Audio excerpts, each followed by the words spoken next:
Ludmilla returned to the living area, helping Ludmilla to prepare as quickly as possible. As she slipped into a light summer one-piece, she glanced down at her chambermaid. "What sort of look did you give Lady Schultier?" Ludmilla whispered. "I wonder," Ludmilla lightly replied. The door to the manor opened again. "Sister," Ludmilla's voice called out. "Two bone vultures are waiting outside." "What? Oh, good morning, Lady Schultier." "Good morning." Ludmilla appeared around the divider, glancing over what was going on before stepping in to help out. After a final, hurried check, Ludmilla stepped out into the hall. Lady Schultier was seated at the window with a game board on the desk. 3 vampire brides stood silently along the wall. "Good morning, Lady Schultier," Ludmilla said as she walked into the hall. "Good morning, Lady Zaradnik," Lady Schultier replied. "I've not seen you with your vampire brides in some time," Ludmilla noted. "Have we finished staffing all of the new post offices?" "Almost," Lady Schultier replied. "These children will be working in the one you eventually build for your harbor." Ludmilla examined each of the office workers in turn. Lady Schultier tended to use children to refer to members of her household, regardless of their appearance. Possessed of dark hair, elfin features and jealousy-inducing figures, no one else would ever refer to these exotic women as children. She eyed their diaphanous, alabaster garb, wondering if their extended presence would be a threat to public order and productivity. "I understand that Warden's Vale is to be a node in the transportation network," Ludmilla said, "but there won't be much for them to do at the moment. At most, we have the bone vultures delivering parcels around the fief. They have additional tasks as well," Lady Schultier told her. "For one, I've instructed them to begin learning about land and water transportation within the Sorcerer's Kingdom. We've built up quite a bit of experience with it by managing the logistics of the Dwarven migration, and now we'll put that to work here." It appeared that her liege was beginning to pursue her extended ambitions, beginning by solidifying her role as the Minister of Transportation. She could understand the part about water transportation, but if it's land transport, Ludmilla said, wouldn't the others be more suited to teach them?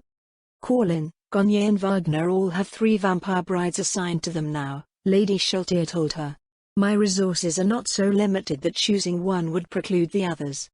"I see," Ludmilla lowered her head. "I apologize for making unwarranted assumptions, my lady. There are a few other things that they have to do here," Lady Schultier said. "Mayor is going to be finished with his alterations to your fief sometime in the next week or so, is he not? You'll be laying out buildings for the harbor town after that, so they'll be here to consult over the design of the post office with." Lady Schultier set down the game piece she had been fiddling with onto the board. Ludmilla glanced down. Did her liege wish to play? "I didn't know that you played this game," Ludmilla said. "I am aware of the rules," Lady Schultier replied, "though I can't say that I am very good at playing the game." It did seem like a very noble-like thing to do, discussing business over lunch, tea or a game. Ludmilla reached down and made her move. "Lord Mayor is scheduled to come finish his work here by early next week." "Yes," Ludmilla said. "With the Goblin army in the south, however, construction may be delayed. I have also suspended work at the villages out of concerns for their safety, at least as far as tasks outside of their walls are concerned." Lady Schultier moved another piece, so both productivity and development are being affected by what is going on beyond the border. "It's a reasonable delay," Ludmilla said. "A short-term measure to preserve my long-term outlook. Encouraging the immigration of new tenants has been a long and slow process. I cannot afford to lose the ones that have made their way here. Is it not the same with your domain?" Ludmilla made her next move, then frowned when Lady Schultier did something peculiar with one of her pieces. "It is not," she said. "My territory operates under the assumption that it will be attacked, and everything functions as intended when it is. We do not have the same problems as you have here." She wasn't sure what to say about that. How was that sort of arrangement even possible? Ludmilla absently reached down to make her move but stopped when she looked across the board. "Is something the matter?" Lady Schultier asked. "That last move you made," Ludmilla answered. "It's not a legal move." "It is," Lady Schultier said lightly, "according to the rules that I know."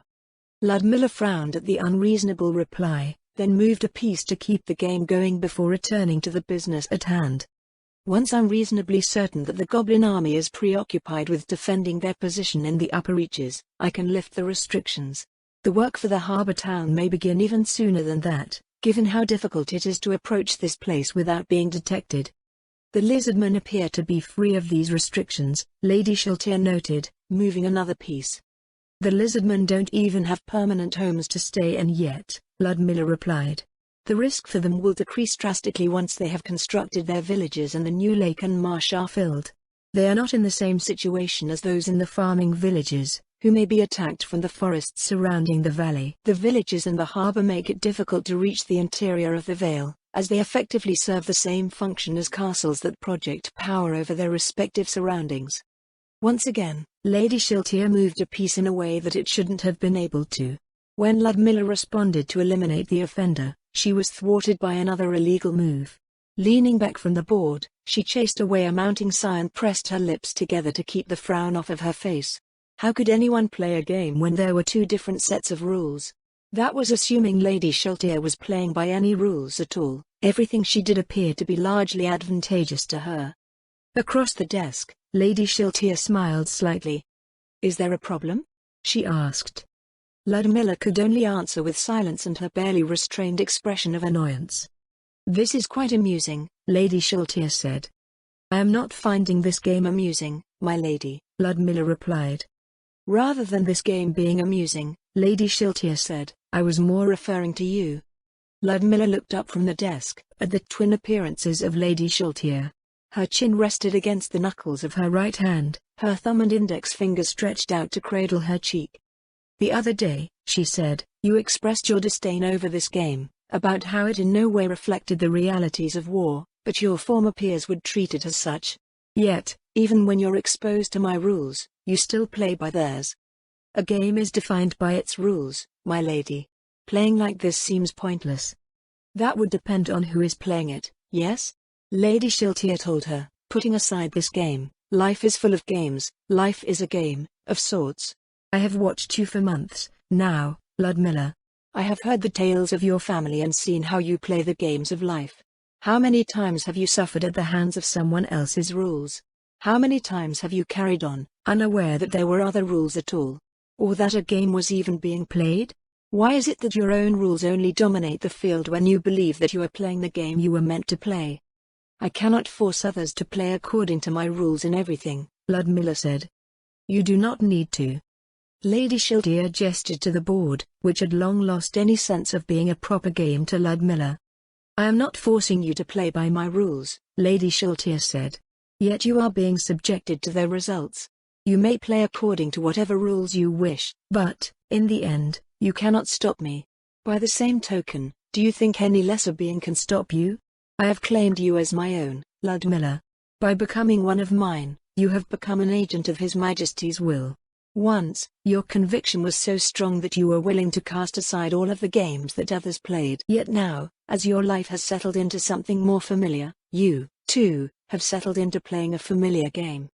"I don't think everything is exactly as it once was," Ludmilla replied. "If anything, things have greatly changed. Life in the Sorceress Kingdom is already on the course of becoming so far removed from the world around us that I would hardly call it familiar anymore. These are mostly transient, material changes," Lady Shiltir told her. "Perhaps, to someone who only measures the world in such a way, it may seem like great changes have come to pass. You, however, should understand what I mean." Ludmilla looked out of the window. Certainly, there were many transient, material changes going on in the Sorceress Kingdom. Like Lady Shiltir asserted, she understood that other, more substantial changes would need to occur to truly set the Sorceress Kingdom apart from the nations around it, changes that superseded all of the superficial ones that dominated the territories of the realm today.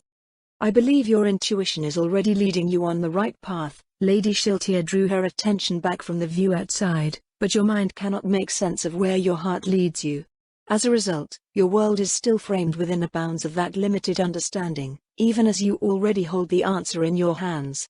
This is a problem that I am well acquainted with, as I suffer from it as well. There is a distinct advantage that I hold over you in this regard, however." "What might that be?" Ludmilla asked. "I know the rules," Lady Shiltir answered. "The rules that matter. The games that matter. The score that matters. If you are to continue growing as my vassal, you must know what matters as well.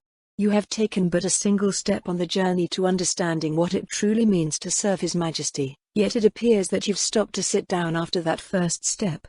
It's high time that you take the next. Lady Shaltir rose from her seat, making her way over to the living area to stand over the map of the upper reaches. Ludmilla followed, taking a place adjacent to her liege. The advance of the enemy encampments continued from the previous day, but she was hopeful that the disruptions that had already started would produce their desired effects. How about we use this to learn, Lady Shaltir motioned loosely over the map. It is something you appear to already be quite adept at. Tell me, have you put the Death Knights into play yet? I have. What do you think of them? They are quite useful if you can force the opponent into a conventional battle on unobstructed terrain, Ludmilla said. Their ability to create squire zombies offers various possibilities, but only a limited number of them are available per Death Knight. The squire zombies can create regular zombies, but they are only zombies in the end. In a battle between proper armies, they might have a place in some auxiliary role that takes advantage of the sheer number that can be raised, but it's the Death Knights and squire zombies that matter the most.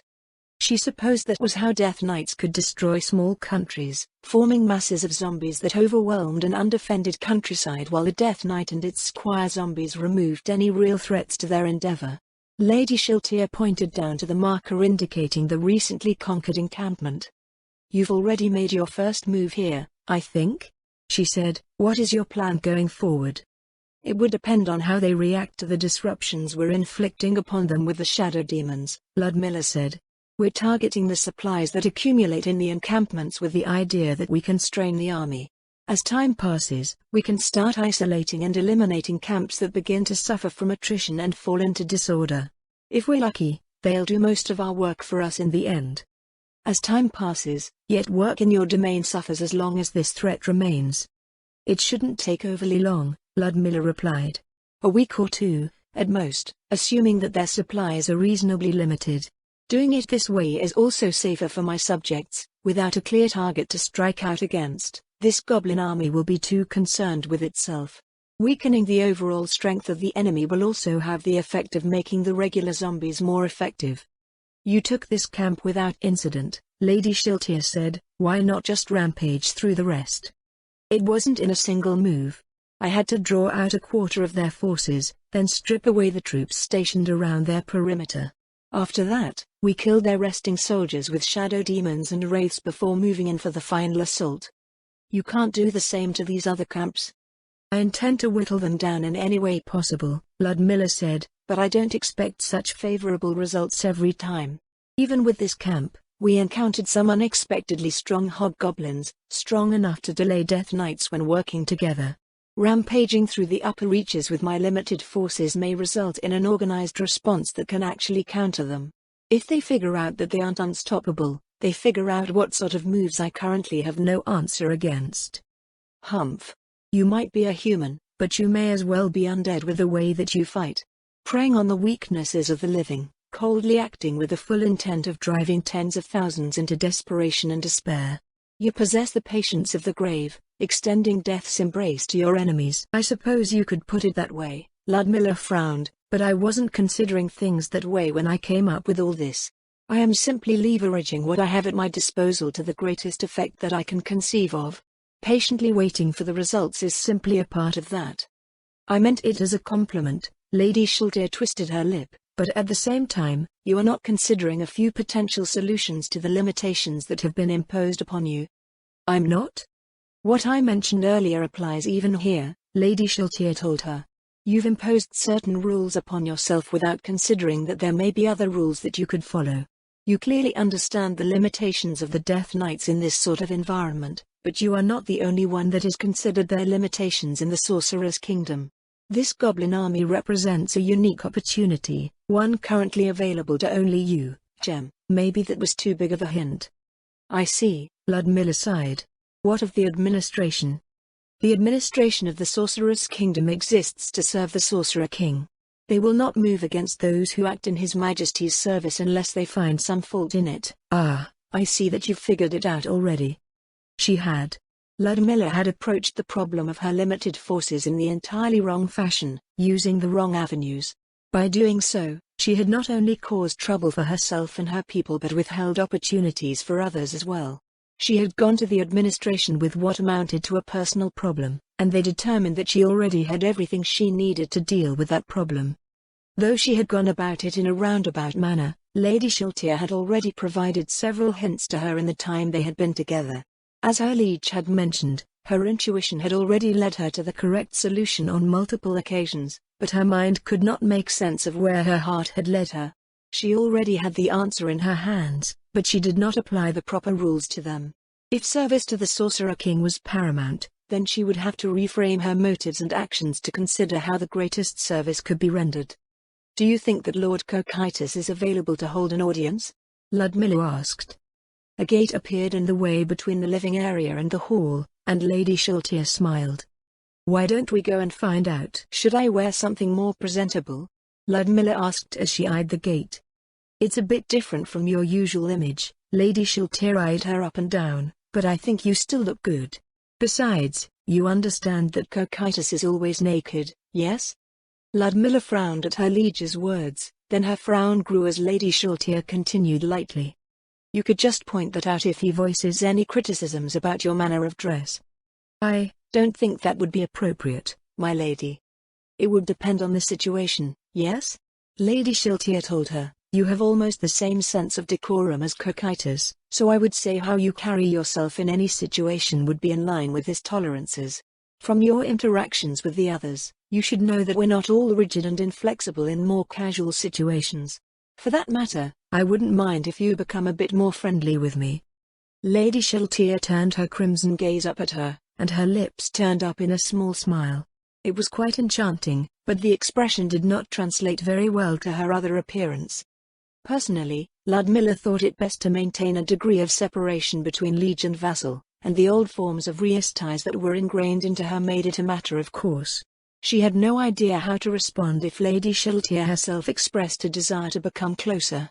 Sharing the same degree of intimacy with Lady Shiltier as she did with Clara felt too far off. They had grown up as childhood friends of effectively the same rank. Well, that wasn't the case anymore, as Clara was now a countess, but the fact had already been established beforehand. She and Clara shared many connections and values, and they were as close to family to one another without actually being so. Imagining Lady Shiltier in the same relationship seemed out of place, yet it felt lonely to refuse her at the same time. If a minor noble like herself was so far removed from the hundreds of thousands of people below her station, then how much more isolated was Lady Shiltier? True friends would be few and far between, and it certainly appeared that way from what Ludmilla had seen of her so far. I think I could manage that, my lady," Ludmilla said carefully, "but maybe not all at once. We have time, yes?" "Humph," Lady Shiltier's smile turned into a smirk. "For someone who's happily offering a vampire her blood, you're strangely hesitant about everything else in between." Lady Shiltier's hand disappeared into her inventory, withdrawing a familiar crystal decanter. She raised it in front of her face, eyeing the depleted contents with a frown. "I suppose I shouldn't be asking for more right now," she muttered. "Gah, these stupid goblins are keeping me from my pleasures. Let's head on over. The faster you annihilate these insolent demi-humans, the faster I can get a refill." "Shall we accompany you, my lady?" Leluvian asked from where she was attending to them from the side. "No," Ludmilla said, "it's more important to stay apprised of what's going on out there. Leluvian is here to take over, so go ahead and get some rest. We shouldn't take long, anyways." She stepped towards the gate, then slowed as she felt Lady Shiltier's fingers press lightly against the small of her back. "Protection energy, eyes. Where we're headed is quite a bit colder than here," Lady Shiltier explained. "You're good to go now." With one final glance at the map, Ludmilla stepped through the gate and into a different world, or at least it felt like a different world. Her ears bopped, as if she were scaling the heights around her own home, or flying around in the sky. At the same time, an oppressive feeling bore down from overhead. She had arrived in the central dais of a grand promenade, surrounded by exquisite stonework of the likes she had never seen before. Statues and monuments lined the way, and rows of titanic columns stretched up into the cavernous ceiling high above. Stately buildings filled the scenery, putting to shame what she up to that point had thought were excellent dwellings provided for her villagers. She was in a city of stone, yet the stone itself was fashioned so well that everything seemed to exude a life of its own. Framed by the picturesque cityscape was a magnificent palace, awash in cool light that flowed over it like waves of icy water. Several squat figures moved in and out of the gate, and she looked again at the statues along the promenade. "A dwarf city," Ludmilla said. "Where are we, my lady?" "Fierberkana," Lady Shiltir said. "Capital of the dwarf kingdom." Ludmilla marveled at the vast city stretching beyond her sight, recalling Lord Mayor's notion about an underground world that existed below the notice of surface dwellers. The idea no longer seemed so distant and unknowable to her. The world is vast, as people might sometimes say when visiting E-Rantel from their towns and villages in the duchy, yet saying so now seemed like a sort of hubris in itself. The world was immeasurably more vast than the thoughts that accompanied such statements implied, beyond the meager imaginations of those who had lived in one place for their entire lives. As they passed through the gate on the way to the palace, they crossed between a set of dwarf guards. They did not move to challenge them, but Ludmilla examined them intently all the same. "I didn't know you fancied that type," Lady Shiltir quipped from the side. The dwarf Ludmilla was looking at started coughing, and Ludmilla shot Lady Shiltir a look. "I was examining their equipment," Ludmilla said. Smith Kovalev made a comparison of the hobgoblins' equipment to dwarven work, and I was seeing how closely they matched. Seeing the dwarven metropolis in person, Ludmilla realized that a large, underground kingdom might be found anywhere. It probably didn't even have to be dwarves. Whoever was supplying the goblin army could be anywhere under the southern border ranges, or even beneath the wilderness itself. At the entrance to the palace proper, they came upon an insectoid being that Ludmilla thought she had seen before at the Great Lake. "Lady Shiltir," it straightened to salute. "Welcome. Is there something we can help you with today?" "We're here to see Cocytus," Lady Shiltir said. "He should be in, yes?" "Lord Cocytus is in the war room," the insectoid being nodded. "Follow me, please." The insectoid being snapped to attention again and spun on its heels.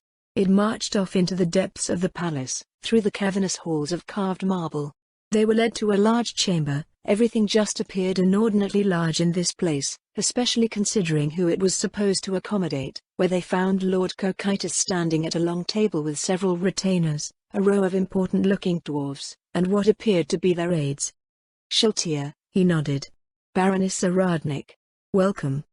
"Cocytus," Lady Shiltir returned his greeting. "I've brought Lady Aradnik to discuss a certain matter with you."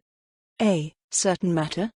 Lord Cocytus cast his gaze in Ludmilla's direction, and she lowered her head in a curtsy. "Good morning, Lord Cocytus," she said. "I hope the day finds you well." He responded to her greeting with a brusque grunt, and Ludmilla felt a warm smile creep onto her face at the fond memories that it evoked. "I hope I've not interrupted anything urgent," she said. "How goes the organization of the army?" A blast of cold air whooshed over the table, causing the maps and reports laid upon it to flutter under the various weights placed upon them. It looked like Lord Cocytus was consulting over something with the dwarves. Markers were placed over much of the Azalizia mountain range, with a row of pieces lined along the dwarven highway leading down into the Baharuth Empire. "Organization," Lord Cocytus said, "requires data. Conflict. To test ideas. It is quiet here, so far." These, Commander-in-Chief of the Dwarf Kingdom Military, Guildmaster of the Merchant Guild." She lowered her head respectfully towards the two dwarves who were indicated by Lord Cocytus' gestures, then looked down at the map around the highway again. Lord Cocytus had stationed a portion of the Sorceress Kingdom's army in the Dwarven passes, presumably so they could both display their quality to prospective clients in the Dwarf Kingdom. There was also the chance to gain some experience fighting the tribes that were tempted to raid merchant traffic. Based on Lord Cocytus' statement and the placement of the pieces, however, it looked like they were locked in a giant staring contest instead. "I suppose it's to be expected, my lord," Ludmilla said. "If their objective is raiding, demi-humans will tend to only go after suitably soft targets. The only ones that will attack what you've set up here are those who seek a challenge." "Aye," the Commander-in-Chief said, "and that's just fine with us. We're trying to get our kingdom back on its feet. Picking a fight with the entire neighborhood is an unnecessary detour." She glanced at Lord Cocytus to see how he reacted to the dwarf's words, but she still had no idea how to read him. Was he looking for a chance to put his soldiers to the test, or was he satisfied that they were ensuring that the highway remained secure? She supposed that the impasse here would provide the Adventurer Guild time to complete their expedition without the entire mountain range erupting into war. If that is the case, Ludmilla said, I should make my visit here quick so you can return your attention to matters of security. My lord, I would like to offer my assistance in the training of your soldiers. Lord Cocytus had shifted imperceptibly in her direction. Explain. Have you received my report on the demi-human army amassing in the upper reaches? Ludmilla asked. Yes. As of last night, they have attacked the Sorceress Kingdom. With this attack comes full justification to retaliate against their forces beyond our borders. After the first 2 battles, however, it occurred to me that it is actually a rare opportunity for the Sorceress Kingdom's army. I see, Lord Cocytus said. An opportunity. Training for the army. But is this allowed? You are Shiltir's vassal. This responsibility, this duty, is yours. Theft of rightful duty, distasteful. We've an interest in settling the matter quickly, Ludmilla said. While I am reasonably confident that I will be able to resolve the conflict with what I have available to me in due time, the delays it is incurring against development and production in my domain is undesirable. Lady Shiltir, too, has a vested interest in a return to regular life there. As a noble of the Sorceress Kingdom, I must consider how the greatest service to His Majesty may be rendered, and I should not squander this opportunity by excluding others who might benefit. Lord Cocytus remained silent for a long while, and her inability to gauge his reaction made her want to fidget nervously. Had she correctly expressed herself? To the side, Lady Shiltir betrayed no hint in either direction. To Ludmilla, the most prominent aspect of the Sorcerer King's servants was that they were chivalrous beyond human measure. Duty was coveted, and chances to prove fealty through action and accomplishment were priceless. Land, wealth, influence and personal glory were insignificant in comparison to the prestige and recognition that came with field service to their liege. After what felt like several minutes, Lord Cocytus reached into his inventory and withdrew a thin, leather-bound booklet. It slapped down onto the table to slide in front of her, and she picked it up to peruse its content. Within were lists of formations and various proposals for their use. Choose, Lord Cocytus said. She continued leafing through the pages until she came upon what appeared to be a standard-looking infantry troop, 2 death warriors, 10 death knights, and a single elder lich commander. Well, it would almost certainly spell doom for another nation, but it was a regular infantry troop by the standards of the Sorcerer's Kingdom. The description at the top of the page even labeled it as a standard formation. Death Knights appear to be the most plentiful. She closed the small book, and they'll be able to come away with more than just training. Wait, the Guildmaster said, aren't they being used here? Both Lord Cocytus and Ludmilla looked at the dwarf. He shut his mouth and swallowed behind the banded braids of his beard, face growing pale. Ludmilla winced internally. They were supposed to be promoting good relations with the Dwarf Kingdom, not unintentionally cowing them into silence. We should have quite a number of them, yes? She reached for an answer to the dwarf's concerns. Yes, Lord Cocytus nodded. They will be dispatched. How many? Send as many as you'd like, Ludmilla said. I will rotate as many as I can through the ongoing conflict. Rotate? Lord Cocytus tilted his head. Each group that I use will participate in 2 attacks each, Ludmilla explained, after which they will be sent back with a full contingent of squire zombies. There are over 100,000 enemy soldiers to get through, so you'll end up with the requisite number of squire zombies per death knight at your disposal once everything is said and done. I'll have to figure out what to do with the rest of the corpses that pile up, but that can wait until later. The dwarves stared at her, expressions aghast. Why were they doing that? She had gone out of her way to assuage their concerns, too. I see, Lord Cocytus nodded. Elimination of intruders. Army training. Expansion of forces. Restoration of productivity. Shiltir, what did she want? Ludmilla exchanged a look with Lady Shiltir, who seemed to be silently trying to will her to come up with something. She wanted my domain to return to normal as well. I am her sole contributor, after all.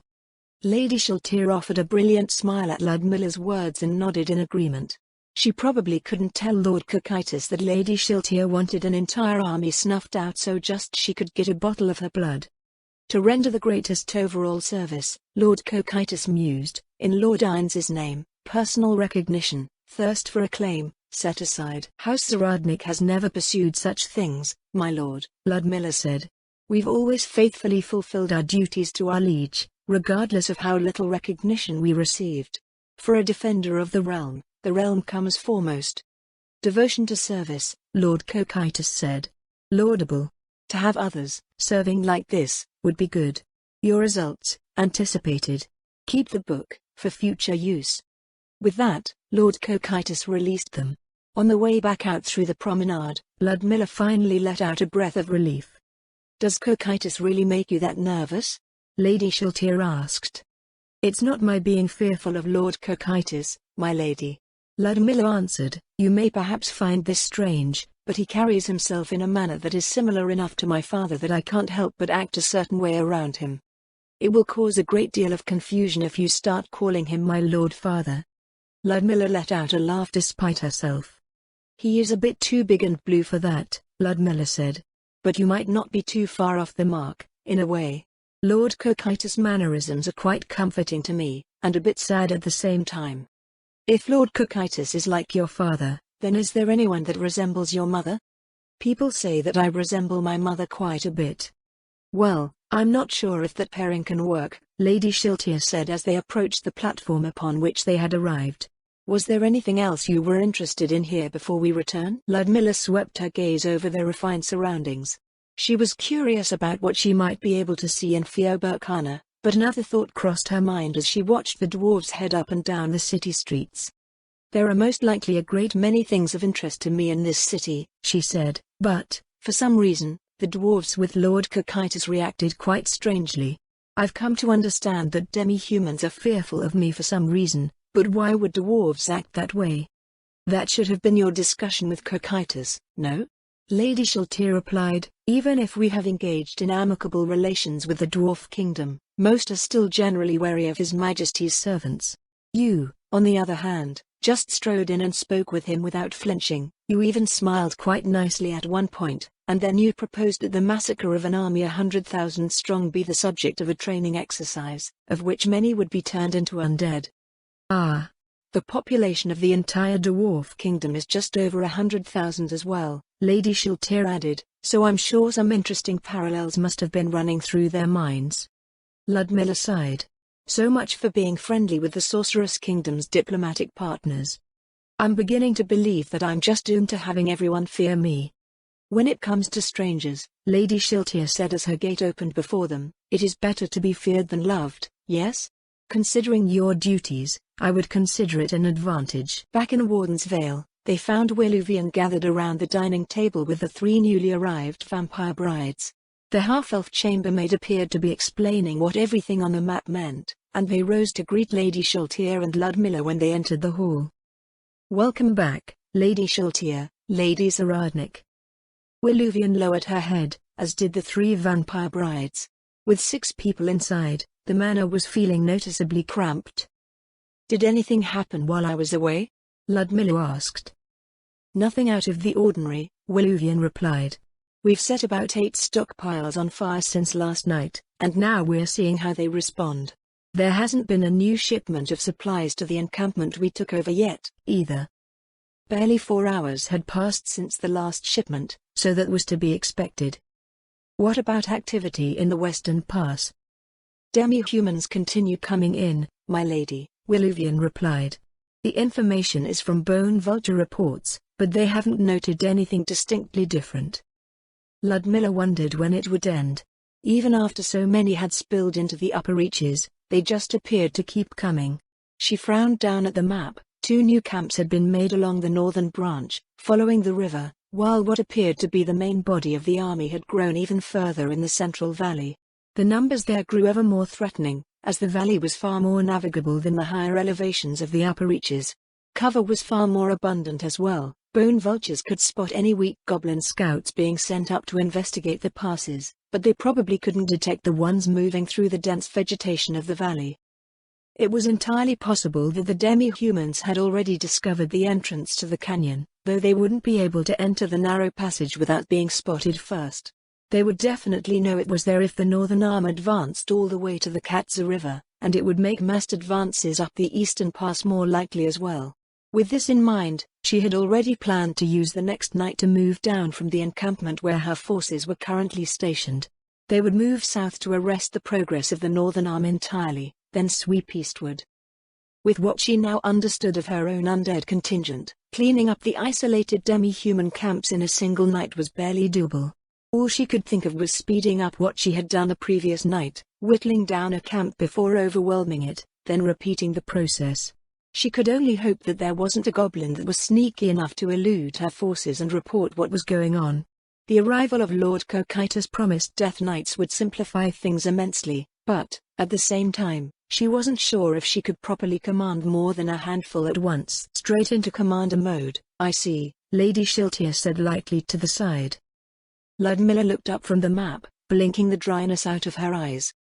Apologies, my lady, she said. The defense of my territory just seems to override everything once I start thinking about it. Don't worry, Lady Shiltia smirked. If my own domain was being invaded, I would feel the same way. Why don't we step away and go over to your desk? Nodding silently, she followed Lady Shiltia over to the hall. It had barely been 30 minutes since they left to speak to Lord Cocytus, but the time away felt like hours. She turned her head to look out the window and up the valley, but then the cool touch of Lady Shiltia's slender fingers gently turned her head back to face her. Her liege looked up with the small smile that she so often bestowed upon her. We've just returned, Ludmilla, she lowered her hand. Even if Cocytus sent out those Death Knights the moment we left Fioburkana, they'd still be an hour or two away if they ran all the way over. You seem to have fully embraced all of the benefits that the Ring of Sustenance confers to you, but you are not immune to becoming mentally weary. Despite how much mental endurance you naturally possess, it will catch up to you eventually. I suppose I'll never be able to match the undead on that front, Ludmilla exhaled lightly, no matter how much others mistake me for one. People are mistaking you for undead? Shiltia asked curiously. A few have made comparisons, Ludmilla answered. Most recently, it was a straight misidentification from the hobgoblins in the first camp I took. They just refused to believe I was human. Interesting. Well, what I was going to say was that even if we do not need to sleep, undead can still get mentally weary, take it from me. I wasn't aware of that, my lady, Ludmilla said. To be one of the undead is a wondrous blessing, Lady Shiltia told her, but it is not all moonlight and lilies. We have many strengths, but they also come with weaknesses, even one such as myself, who can grasp all of the pleasures that life and undeath have to offer. Beyond my purely physical traits, I can laugh and love, but I can also feel worry and regret. Like all intelligent undead, I can feel stressed and overwhelmed by my own mental burdens. Even His Majesty tells me that I must allow myself to rest and recover, no matter how much I feel I can continue with my duties. Before she had met Lady Shiltia, Ludmilla had never met an undead being who could claim that, or even communicate, for that matter. Aside from perhaps ghosts, Bohdan's mention of an elder lich was the first she had heard of undead who could even think. How her perception had changed was bemusing. She was now a noble of a nation ruled by an undead sovereign, worked with the undead every day, and swore herself to an undead liege that she had grown quite fond of. A change of pace, then, Ludmilla said. What about the vampire brides that you've assigned to the Vale? I know we went over it briefly back when we were planning out the transportation network, but that was for a single vampire bride. Work again? Lady Shiltia frowned. Well, I suppose this is more of an idle conversation. The harbor town you're building here, actually, you showed me those plans. It looks more like a fortress city, larger than E-Rantel, even. Unless things advance faster than anticipated, Ludmilla said, it's something for the far future. E-Rantel is also bound to grow with this tremendous surplus of necessities. By the time the harbor here gets to that point, E-Rantel will be larger than the capitals of our surrounding nations. Due to requirements for security, I'll be putting up the first 2 walls, but the inside will be mostly vacant. It will look rather sparse to begin with, but will eventually grow into it. That means that we can build as nice of a post office as we'd like, doesn't it? If that is your desire, Ludmilla smirked. but it might be a little embarrassing if it was far too grandiose looking for its intended function. Yes, well, like you said, we must plan for the far future. Warden's Vale should end up as a major hub for both air and water transport due to its placement in the southwest. I anticipate some local growth, Ludmilla said, but it sounds like your expectations are far greater. You've placed quite a bit of territory under your management, have you not? Lady Shiltir asked. You're nearly the size of Calling County now. If you only account for land area, yes, Ludmilla answered, but unlike Calling County, the vast majority of my territory is undeveloped and will stay that way, save for a few select locations. What about the upper reaches? The upper reaches? It's unclaimed by any nation, yes? Lady Shiltir said, everyone in there is going to be scared silly of you once you mop up that army. You're no longer part of a nation composed solely of humans, so it shouldn't be an issue bringing all those tribes to the south under your rule. Her liege was correct, though Ludmilla didn't really fancy the idea of having even more demi-humans under her. Any and all previous attempts by both Riastais and the slain theocracy to permanently drive out the demi-human tribes in the southern reaches had eventually ended in failure, but if they were simply brought under the Sorceress Kingdom's governance like the Great Forest of Tob, there probably wouldn't be any issue on the Sorceress Kingdom's side. There was another problem, though. It would put us right up against the border of the slain theocracy. Clara is right up against the border of the slain theocracy already. Clara's domain is 100% human, Ludmilla said. If it simply came down to brute force, I believe I could easily keep these demi-humans well behaved. If the goal is integration, however, I'll have to put a lot of thought into how to go about it. I'm sure you'll figure something out, Lady Shiltir said. Florine is doing wonderfully up north. Oh, speaking of integration, I'll be sending someone your way soon. When? Who? A promising individual who I've identified recently. She's currently studying in the city, but those studies are decidedly lacking in several aspects that you excel in. Proper conduct, law, duty, that sort of thing. Did Lady Shiltir decide to send her this new protégé because she was currently mentoring Chieftainesses? Maybe it was another demi-human. Those things weren't something one could simply pick up overnight. It sounded like she would have this new student for the indeterminate future. If she's in the city, Ludmilla said, why not refer her to Leanne of Florine? I know that they're not your vassals, but they are still proper nobles. Ah, no, a firm hand works best with this one, so training her is right up your alley. That reminds me. Lady Shiltir held out her arm, and her hand closed to grasp a long object that shimmered into existence before her. Ludmilla's eyes widened as she took in its details and realized what it was. My lady, she breathed, this is. I've been carrying this around for months, Lady Shiltir said. I keep forgetting to give it to you, but now that I'm sending that one your way, you might need it. If she misbehaves, just give her a good poke. A poke? She eyed the object with a furrow on her brow. It was a glaive with what appeared to be a polished white haft of some unknown material. The blade of the weapon was wreathed in a dark aura that slowly pulsed over its long edge. It was clearly a magical weapon, and, if it was as powerful as it looked, poking someone with it wouldn't end very well. Don't make me hold this out forever, Lady Shiltir prompted. Ludmilla reached out, hesitantly taking the weapon into her hand. After she did so, it grew to match the proportions that it once had relative to Lady Shiltir. The weapon now stood at over 2.5 meters, with the blade over a half-meter long. Though it was slightly longer than the spear that she was used to wielding, it was roughly the same weight and felt comfortable in her grip.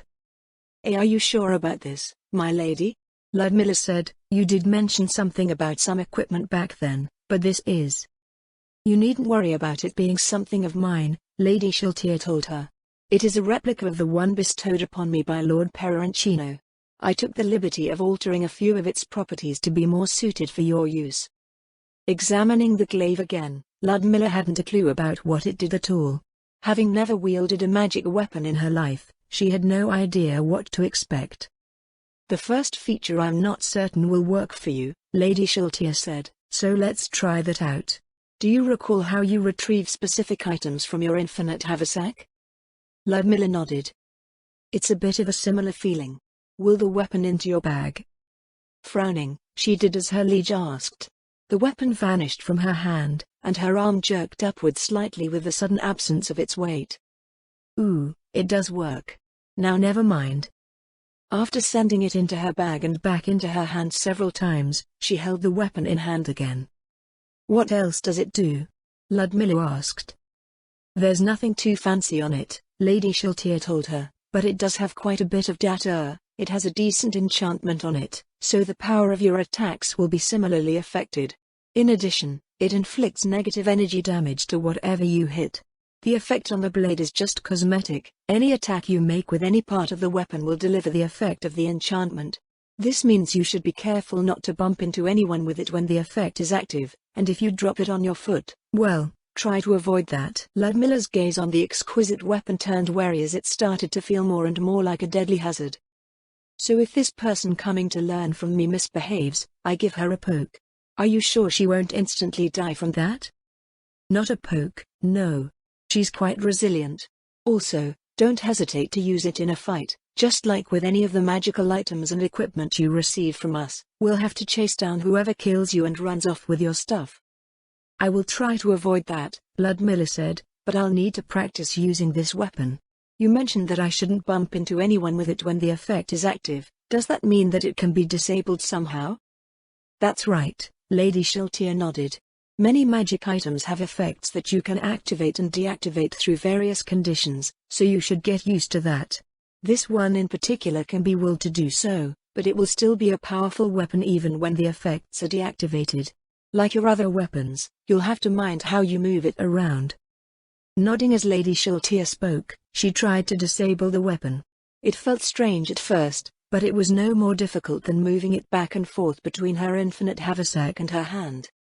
You're deactivating everything at once, Lady Shaltir told her.